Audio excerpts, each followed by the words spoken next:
Panalangin sa gabi, Panginoon kong Diyos, sa pagtatapos ng araw na ito, lumalapit ako sa iyo nang may pasasalamat at tiwala sa puso. Salamat sa iyong patuloy na presensya kahit sa mga bagay na madalas kong hindi napapansin. Salamat po sa aking pamilya, sa bawat buhay na ipinagkatiwala mo sa akin upang mahalin, alagaan at pangalagaan. Panginoon, bantayan mo ang mga mahal ko sa buhay. Ilayo mo sila sa kapahamakan, palakasin ang kanilang mga puso at punuin ang aming tahanan ng iyong kapayapaan. Kung may alitan, dalhin mo ang pagkakasundo. Kung may katahimikan, lagyan mo ng mga salita ng pagmamahal.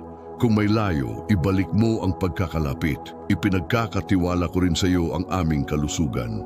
Panginoon, palakasin mo ang aming katawan, isipan at espiritu.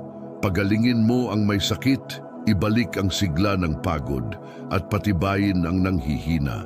Naway ang iyong makapangyarihang kamay ang sumakop at mag-ingat sa amin mula sa anumang karamdaman. Inilalapit ko rin sa iyo ang aking trabaho at mga tungkulin araw-araw. Bigyan mo ako ng karunungan sa bawat desisyon, pagtitiis sa hamon at kababaang loob upang laging matuto. Pagpalain mo ang mga pintuang bukas na at buksan mo pa ang mga pintuang kailangang buksan. Naway ang aking trabaho ay hindi lang pagkakakitaan, kundi maging bahagi ng iyong layunin. At ngayon, Panginoon, inaalala ko ang aking mga kaibigan. Salamat sa bawat isa na kasama ko, nakikinig at sumusuporta. Palakasin mo ang tunay na samahan at alisin ang anumang hindi tapat o nakakasama. Turuan mo akong maging matapat, mapagbigay at tapat na kaibigan. Naway ang gabing ito ay maging tahimik at maginhawa at ang iyong espiritu ay manahan sa akin.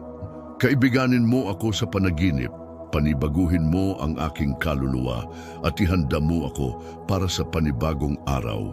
Sa iyo ako nagpapahinga ng may tiwala.